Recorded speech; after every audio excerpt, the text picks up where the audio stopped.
working? It's working? Okay, yeah, great. Working. Okay, so hello everyone. After much stress, we finally made it to our ninth Rural Family Medicine Cafe. Our theme today is GPs Without Borders, the use of connectivity, the use of social media to improve connectivity. Can I just ask that everyone introduce themselves? My name is Amber. I'm a third-year medical student at Swansea University with a special interest in rural and remote medicine, and the recently appointed Caribbean student representative for Polaris. So if you guys introduce yourselves, and when you're not speaking, please put the mic on silent.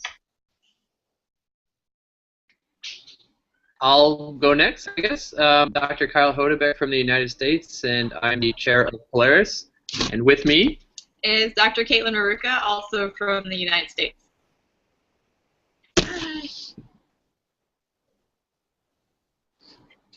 Hello, guys.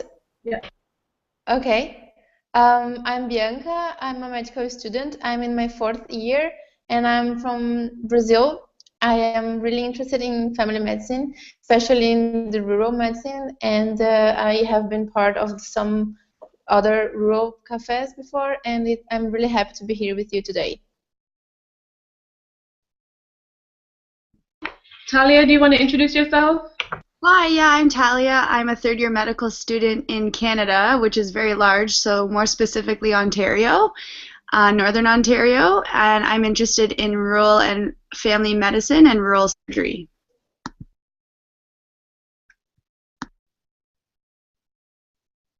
So, I have a group of people with me, so if they introduce themselves one by one. Hi, I'm Kim Yu, president of the Michigan Academy of Family Physicians here at Polaris 16 in Tobago with everyone here, and it's really awesome. I also do work in rural Michigan. Thanks. Hello, hi, my name is Preeti Gill. I'm a family doctor from the United Kingdom.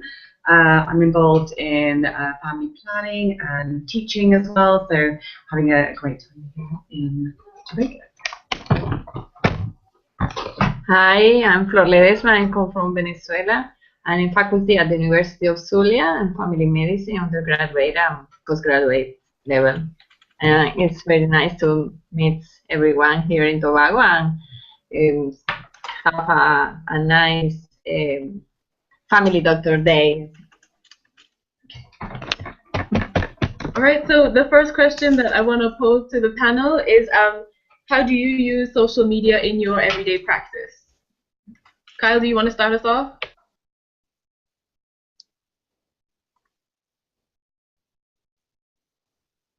Sure. So I tend to use social media quite often throughout the day, not only with my colleagues, but also with patients and other medical students and learners, not only in the U.S. but around the world. So what I really enjoy using social media is connecting to others with similar interests. When we use the social media or Facebook or whatever you use, you're able to connect with people around the world. It really takes down barriers, and it democratizes our resources so that we're able to get involved in methods we couldn't do just a few years ago. One of the examples is what we're doing right now. So the other way I like to use social media is to get new data out there. I try to make sure that, because there's so many bad medical sources, that people have a good medical source and they know where to go to get good information. So those are my two ways of using social media.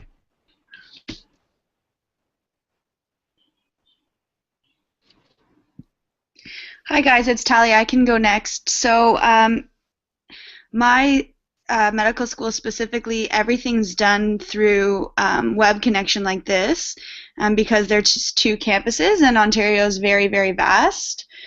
So there's one campus about 12 hours north of where I am, and we connect all of our conferences, all of our lectures are connected through a web conference like this.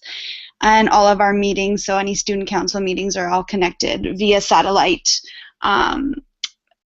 We also, in Ontario, we connect all 6 medical schools together using Twitter, Facebook, websites, web pages to connect each other so that all schools in Ontario are knowing what others are doing, and to not only amalgamate students and social media, but also to familiarize each other with differences in academia.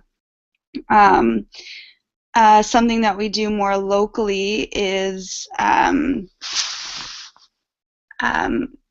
we have meetings across campuses via like web chat like this.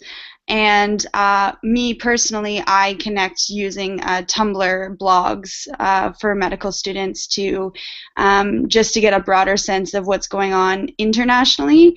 Instagram's huge right now, so everyone's kind of connecting in that aspect as well. So outside of social media, more connections made with data and with current research using applications like the CMA and OMA websites. So not only connecting students, but also connecting physicians across Ontario and across Canada.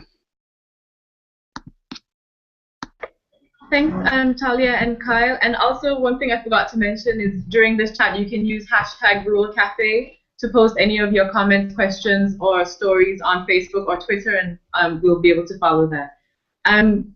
Caitlin, would you like to put your input as well?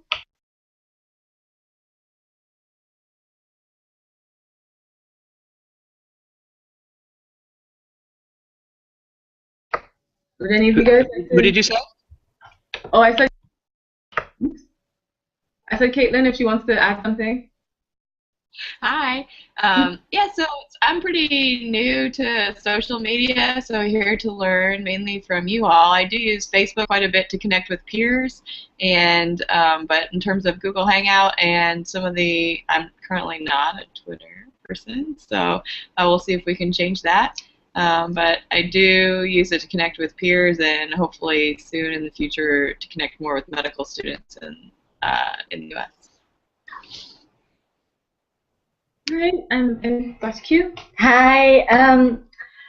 I use it a lot, actually. Social media is one of my outlets, I would say. And one of the things that we've done this year is create a group on Facebook called Physician Moms in Family Medicine. So this is actually for women physicians. You don't have to be a mom, but you do have to be a woman physician. So unfortunately, it's not open to medical students yet, but we may be having another group for that who are in family medicine from around the world. And we just started it in January, and we now have over 1,300 members, so close to 1,400 members as of yesterday. It's a really exciting group where we can connect and really talk about the issues that are pertinent to family medicine, and even share some stories, the stories that really bind us together as family physicians and really encourage each other as we take care of our patients. So I think it's really important as we think of social media, we can really amplify our message by getting different hashtags out there, like we have the hashtag FM Revolution that JD started. We actually have the t-shirt here. And Kyle actually, I think it's Kyle that did this. Is this right, Kyle? You did this where you put love in the revolution part of it, because truly, yeah, family physicians do certainly bring the love to family medicine, and we're really enjoying the fellowship that we're having here in Rural Cafe. Anyone else like to add anything? Yeah, my name's Preeti. I'm from the UK, and I'm involved in a very small way. We have a Facebook group which was set up by a few GPs who work in London, and it connects all GPs around the United Kingdom, and we share stories, we share vignettes, we get advice, opinions, we share pictures on this website as well, and just to get advice from other clinicians.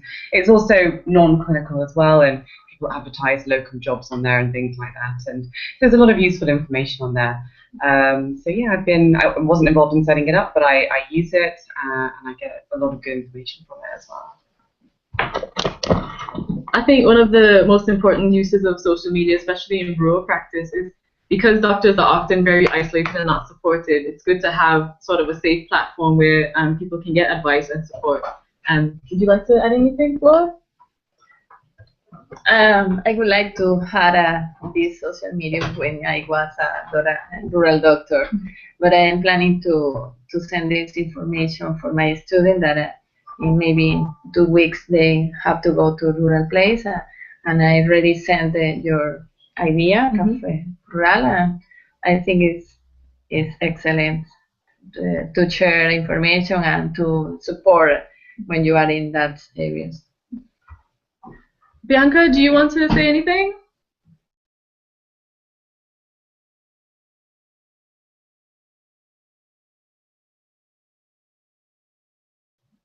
Five minutes. Okay, can you listen to me now? Okay, I believe that my internet connection is not really good because I am sometimes listening just part of what you are saying and then it's like cutting pieces. I don't know, but I'm trying to write down some of the main ideas that we are talking here, and for me, it's the first time that we are doing a cafe with so many people in just one camera. And usually we have one face, one camera, and each camera there is a name.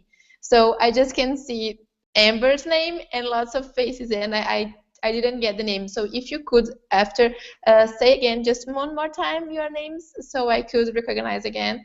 And I would like to say that I'm learning to use social media.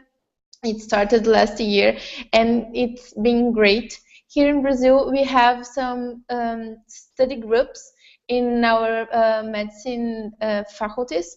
We call it leagues of students, and we have next week a class about rural medicine, and we are planning to have a rural doctor to talk to us, but he lives far away from my city. I live in the big city, so we are planning to have a web conference. So it's going to be a really nice class about this, and we are definitely going to use social media for this as well. The web conference, I mean, Google Hangouts, but also I'm still learning how to use Twitter and stuff like that, but I'm also really used to use Facebook. I am really used to, I use it every day, and I think Facebook can be a place where we can find easy information, but you can, if you follow the right person, like I was saying before about having safe information, if you follow the right person, you can have safe information in an informal way. So I think it's really positive. Thank you, guys. Okay, and if we introduce a new face, Dr. Shelley, would you like to come and say something as well?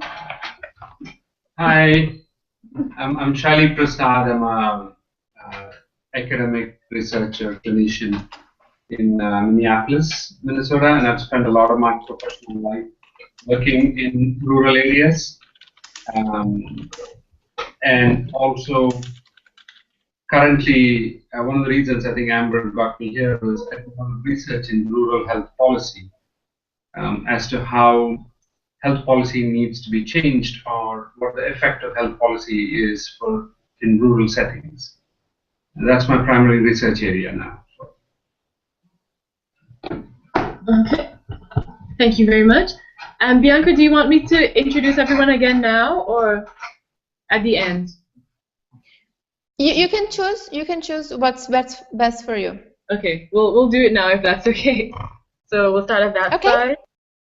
Hi, I'm Dr. Kim Yu, and I am from Michigan. I'm the president of the Michigan Academy of Family Physicians.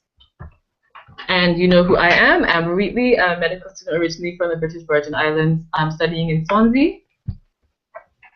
I'm Flor Ledesma, faculty at the University of Zulia, Venezuela.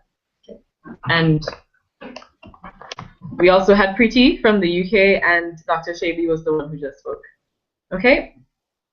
So the next question that I want to pose to the panel is, we've talked about... You've got other people here. Does everyone want to participate? Yeah. Oh, okay. That's what they're sitting. Well, okay, that's fine. Okay, so this is the rest of Polaris as well. Hi. So if you can say your name, your university, your position, and what your main area of interest is. Okay. Hi. Hello, everybody. I'm Rosana D'Adosio. I'm a family physician from Venezuela. I work at the University of Zulia as a faculty in undergraduate and postgraduate as well. And we are very interested in social media. And actually, we have community in Google Plus, and the students can pass some researches, and we can share information in that page. It's only for academic. Okay. That's all, Kathy. Hi, I'm Kathy from Dominican Republic. Huh? Hi, I'm Pablo Araya from Chile. I am a family medicine trainee from last year, and I study in the University of Valparaíso, and I am one of the representatives of YNAC IT. And we're working in social media, in Facebook, Twitter, and WhatsApp, mostly.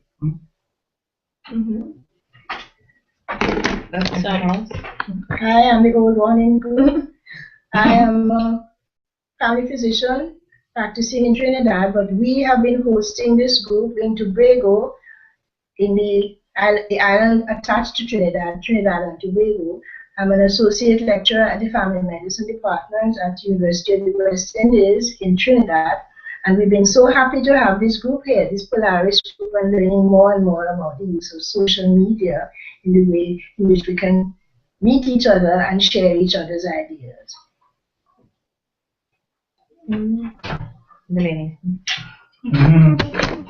Okay, so since Dr. Roche mentioned about Polaris, Kyle, do you mind explaining what Polaris is and how you guys have used social media?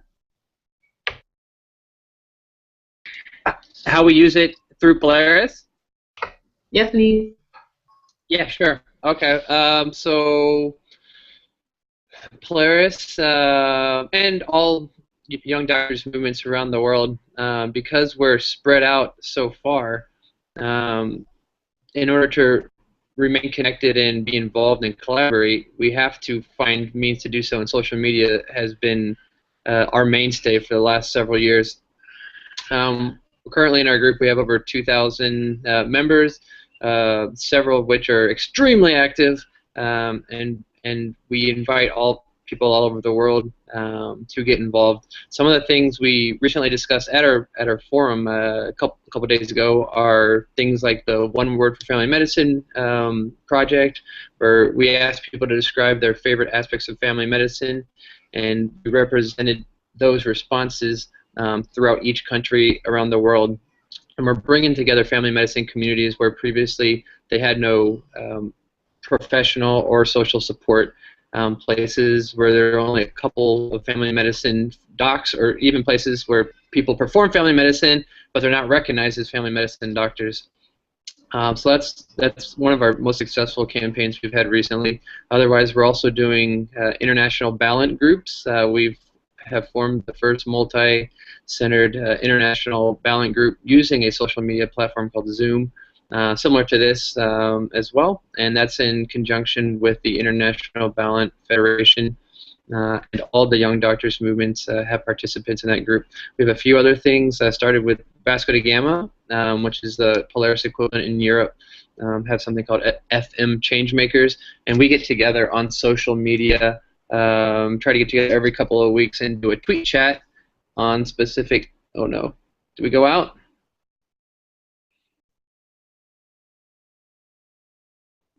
Well, looks like it's still live, so we're still here. Perfect. Okay, I can do a tweet chat every couple of weeks. Also, through that group, people from, I believe, 4 different young doctors movements: Polaris, Vasco da Gama, Afro One in Africa, and I can't remember the last one, but got together and made the first impact factor for social media, and it's the only impact factor I'm aware of for our specialty, and we use that today through a source called YDM News, or Young Doctors Movement News, and it's all family medicine, so anyone can use it, but it's actually curated sources so that people can go directly to the good stuff and not have to worry about curating their own social media content. Thanks, Kyle. The next question I want to pose to the panel is, what difficulties do you foresee with the use of social media? Shall we start with the people behind me? Start with you. Yep. Foreseeable problems using social media. There's several. Obviously, we have to be careful with being compliant with patient privacy. You don't want to be posting anything about your patients that is identifiable, and you have to make sure that you have consent. And even for your friends, they may not want some certain pictures to be posted on social media or even comments. So it's really important to be wise in what you actually post online. And there are guidelines that I know the AFP has on social media, and we have our king of social media, Dr. Mike Sevilla, who is at Dr. Mike Sevilla, who also has multiple resources as well that he's posted previously about the dangers and problems with social media. So please do Google and look those up as well. One of the things that my university had advised us on was the use of social media, but it tended to be for trivial things like don't take pictures of yourself holding alcohol because someone might misinterpret it.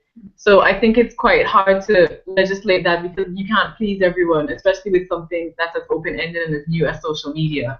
Do you guys want to add anything to that?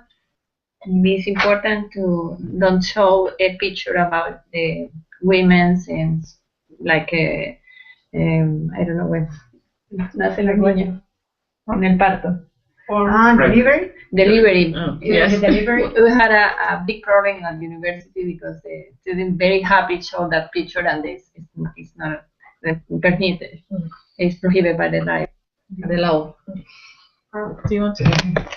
Okay, me? It's important to keep touch with the aim purpose of the community of the social media, because some want to share personal information, and it's important to remind to the members group to keep in the same line. A couple of concerns. One is there is sometimes a tendency to create an echo chamber, which means that the information keeps echoing back and forth to a point that people are deluged with information, and all of us have a limited bandwidth of information that we can take in a day. So the echo chamber effect can actually be such that important information might get swamped away by seemingly meaningless information. The second point is, particularly in the field that we're in, perpetuating false myths can be a problem. I think Mike Sevilla talks really well about this. So when we post and repost, I think we should take a little bit of a responsibility as to what exactly we are doing, because you know how in every conference you go, we say that the views of the speaker is not the representative of the organization. Something like that should happen. Otherwise, we will tend to perpetuate what now we call as urban myths that can keep going on forever.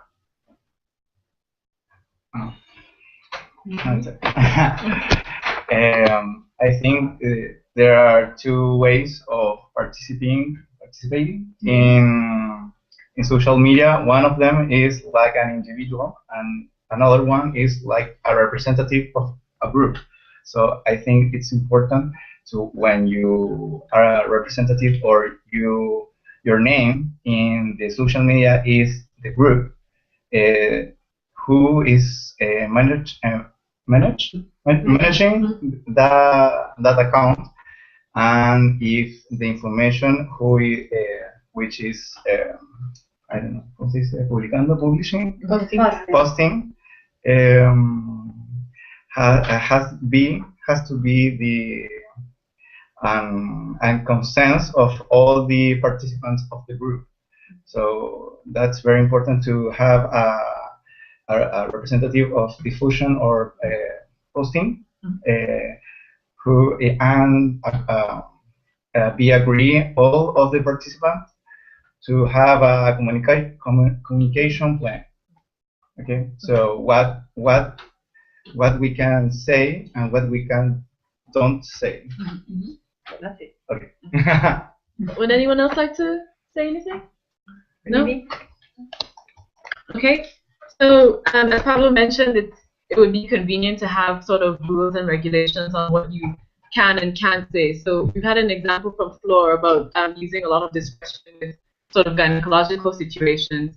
Caitlin, could you say anything about your perspective on that sort of rule and regulation coming from a military background? Yeah, so we are pretty limited on what we're allowed to say personally versus when we're reflecting the United States government. But it's still, we have our own personal Facebook accounts, but we have to be very careful about what we post. And then also any relationships that we make outside the United States, if they're done on military grounds versus personal grounds, we have to keep that line pretty clear. Kyle? The other thing is, a lot of times we work with the local populace overseas, so you need to be aware of cultural norms and accepted photography and behavior, things like that. So just respect the local culture. Okay. In terms of, so you were saying about respecting local culture, do you think that there is sort of, that there will be a point in time where using social media will be a taboo in medicine? Will it be a taboo? I think, I don't know if it'll ever be a taboo. I think we're going more and more towards sharing, so I think we're actually going more towards what social media is actually meant to be. So I don't see it becoming a taboo, but there are things that will always have some sort of taboo culturally. So certain aspects you just have to be careful on what you post and don't post. But all in all, medicine and social media are meant to be shared, and that's why we have medical journals. That's why we have different sources of information, because that's what we do. We need to make family medicine around the world better, and we need to make our populations more aware of how to better take care of themselves.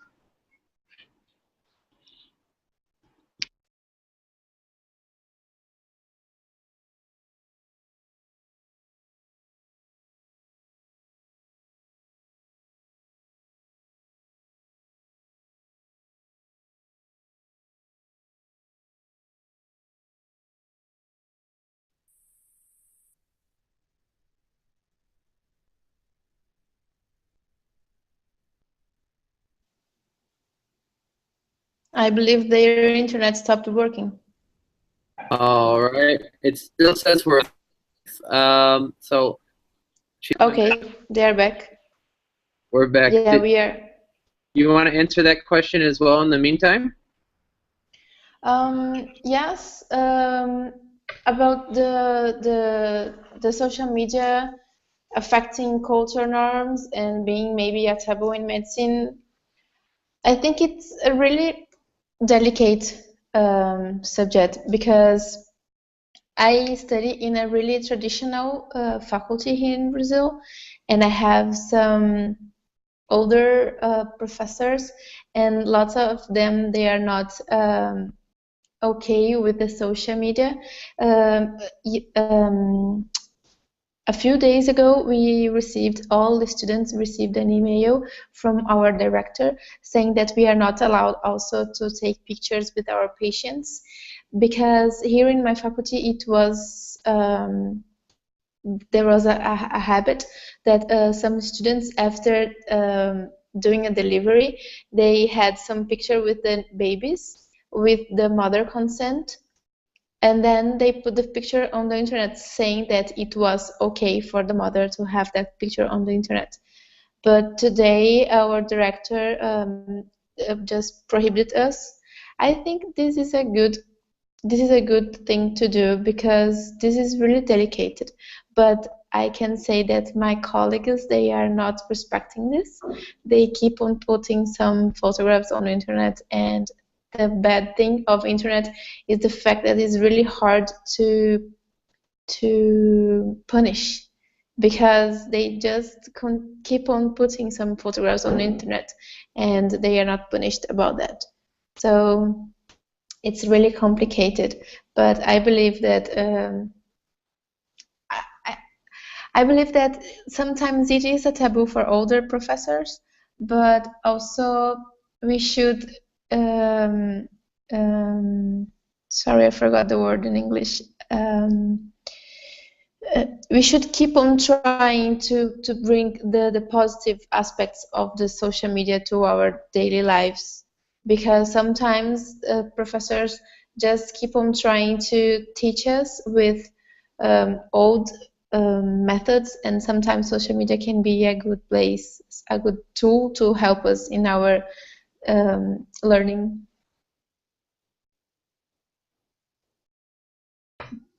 Did you want to say something? No? More of a comment rather than a question that I wanted to ask everyone. In the BVI, they started a BVI forum where people get to bring up things that they feel are issues within the community. And the idea was that you would bring up an issue and also a little bit of what you think would be a possible solution. Discuss that with other people and then try to make some progress within the country. What ended up happening was people were using the forum to advertise things that they had for sale, or events that were happening that had nothing to do with the development of the country. And also people were using it more as a forum for complaining rather than actually coming up with ideas. So do you guys have any suggestions on how we can try and steer social media towards progress rather than everyone just enjoying a really good complaining session about everything?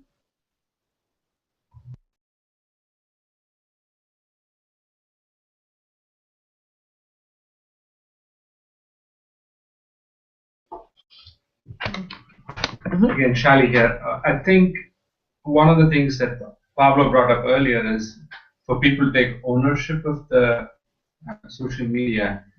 Administrative ownership would also mean that sometimes you might need to use delicate filters that are, make sure that it doesn't become an advertising session or it doesn't become a negative experience for everybody involved. And this is quite tricky because whenever we talk about a delicate filter, it sounds like censorship. But there is a tendency sometimes in social media that you can get overwhelmed with the information. And as long as you set the ground rules up front, you could use the same ground rules to make sure that nobody is misusing the social media setup. Does anyone else want to? What was the question? So a lot of people tend to use social media forums for complaining and not for the intended purpose, instead of progress and coming up with ideas and sharing valuable information. Right. I mean, it's easy to try and vent, especially when we're really burnt out. But I think it's really important that we try and get the message, the positive messages out that we want to get, rather than just the negative. There's so much more that you can do to change the world when you have a positive outlook. And I think it's important that as family physicians, we lead in that area and really inspire, create, lead, hashtag inspire, create, lead, the whole specialty of family medicine and really lead primary care. Thank you very much. Does anybody else want to? Okay. One thing I find quite interesting, and I just noticed it myself, was whenever you encourage the use of a hashtag. So, for example, we're using hashtag Rural Cafe for this cafe. People tend to spend a lot of time tweeting or on Facebook rather than actually engaging with sort of body language. Do you guys think that it's something that will become a problem in the future of medicine, for example, in terms of conferences or consultations with patients, or even in the classroom?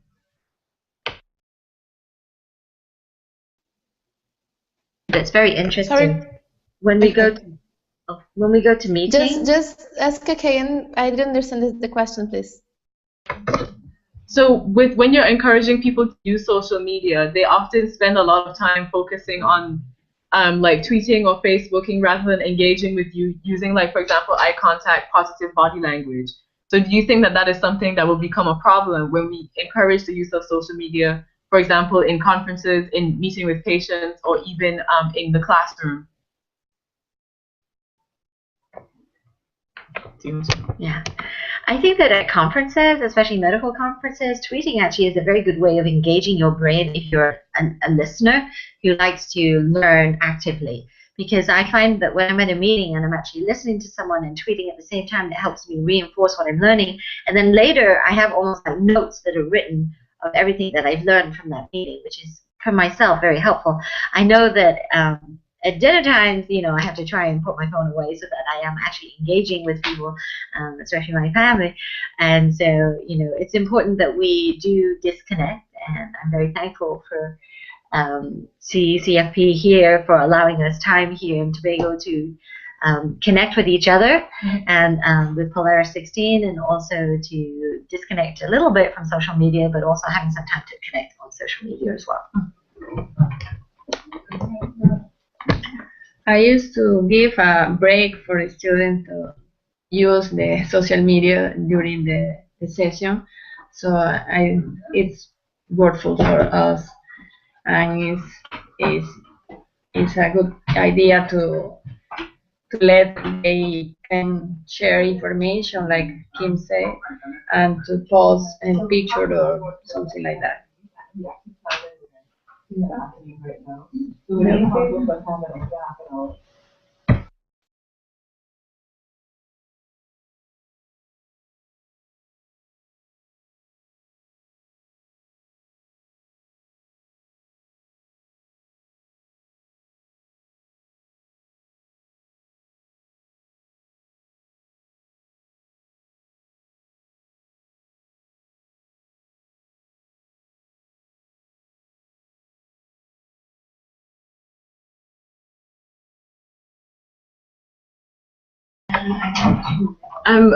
Kyle, can I ask for your perspective in terms of trying to recruit more young people into, for example, Polaris?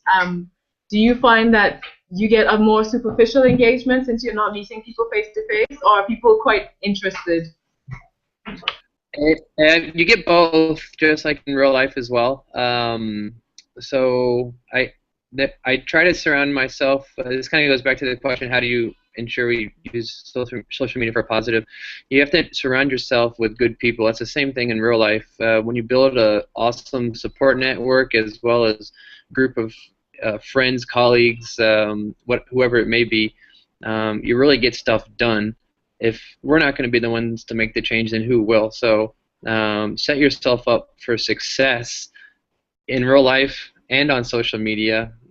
Some of the things that we have been able to do without ever meeting people face to face are, get peer-reviewed publications and become a finalist in a worldwide competition, win another competition using social media techniques. So there are some real ways to innovate, as well as real ways to make differences in patients' lives, your lives, in the learning community as well, without ever having met face to face. Yeah, one of the things I really like about social media is that you can hear stories from people you wouldn't normally interact with. So, for example, I found out about Polaris because I was on Facebook and happened to see your post about participating. Don't you also think that because social media sort of requires you to be in the right place at the right time, that there might be some people who have equally as much talent or as much experience who are missing from being active in these sort of platforms? Yeah, I mean, absolutely. That's same thing as real life, but at least you can Google someone or Google an event. So if you Googled Polaris, or you Googled, young doctors, North America, or rural medicine, we're going to start having all the things that you're seeing, all these collaborations start popping up, not only on the social media platforms, but on search engines. So that's the good thing, that if you do miss it, if you're proactive, you can actually find them on your own. And we've had several people contact us for various collaborations we're doing, asking to get involved. We got them involved, and that's one of the ways that we met. You and I, we met on social media, and now look at this. We're at a conference together and able to present together. So it's really awesome. my group of people has abandoned me. So, Caitlin, would you like to put some 2 words in as well?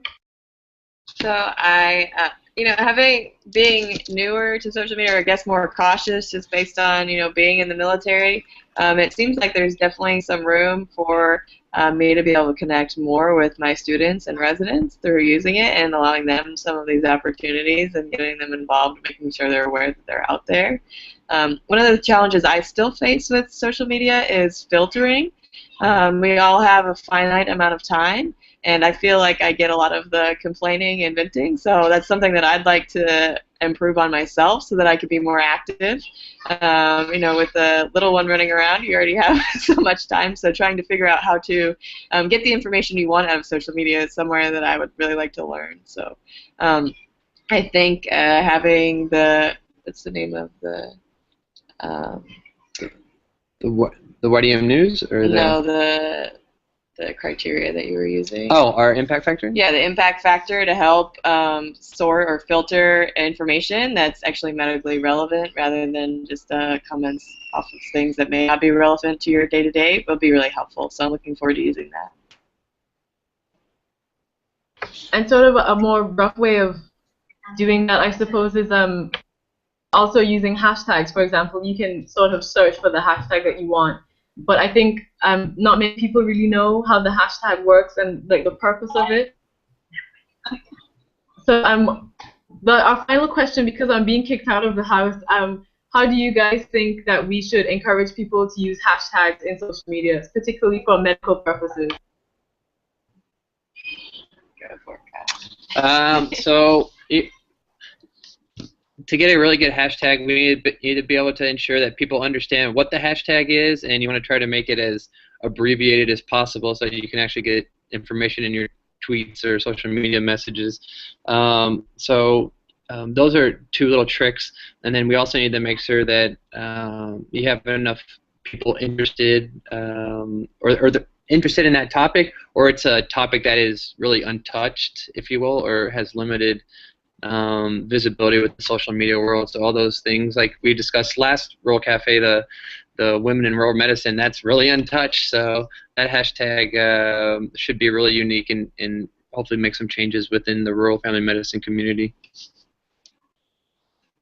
And just so that our viewers know, the hashtag is Rural Women GP. So the idea was that to improve the visibility of women who are working in rural general practice, that they would take photos of themselves with either a piece of card or imprinted on the image, hashtag Rural Women GP, and sort of flood the internet with pictures of women contributing their services to rural medicine.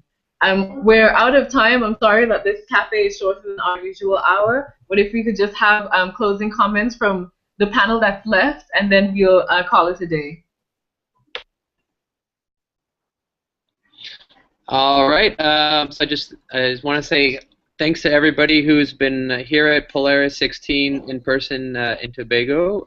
Happy World Family Doctor Day. Happy birthday, Polaris, your 2nd birthday. And I'm looking forward to continuing what we started here on social media throughout the next year and years to come. Yeah, thank you so much for the opportunity to be a part of this group. It's really been great, and Polaris as well. And happy World Family Doctor Day. Thank you guys as well. Happy Family Doctor for everyone as well. I hope you are having a great conference, and I'm really happy to be here also. And we keep in touch on social media.